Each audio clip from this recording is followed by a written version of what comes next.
Congress senior నేత మాజీ మంత్రి ధర్మపురి శ్రీనివాస్ కన్నుమూశారు.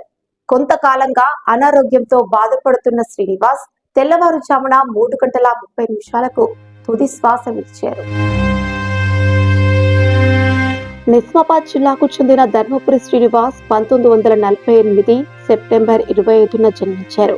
ఆయనకు ఇద్దరు కుమారులు. పెద్ద కుమారుడు సంజయ్ నిజామాబాద్ నగర మేయర్ గా పనిచేస్తారు. చిన్న కుమారుడు అరవింద్ బీజేపీ నిజామాబాద్ ఎంపీగా ఉన్నారు.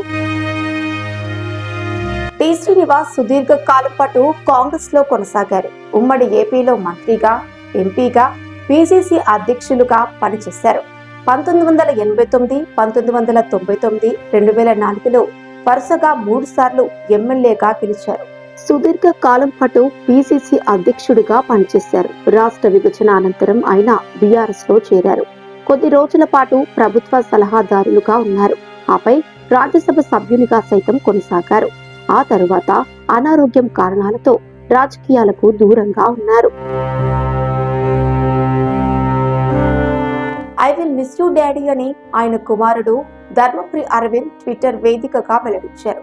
అన్నా అంటే చాలు నేనున్నాని, ఏ ఆపదలోనైనా ఆదుకునే సీనన్న ఇక లేరు. నా తండ్రి, నా గురువు, అన్ని మా నాన్నే. ఎదురొడ్డు, పోరాడు, భయపడకు అని నేర్పింది మా నాన్నే. ప్రజలను ప్రేమించు, ప్రజల కొరకే జీవించు అని చెప్పింది మా నాన్నే. నాన్న, నువ్వు ఎప్పటికీ నాతోనే ఉంటావు, ఎప్పటికీ నాలోనే ఉంటావు అని ఎంపీ ధర్మపురి అరవింద్ ట్వీట్ చేశారు.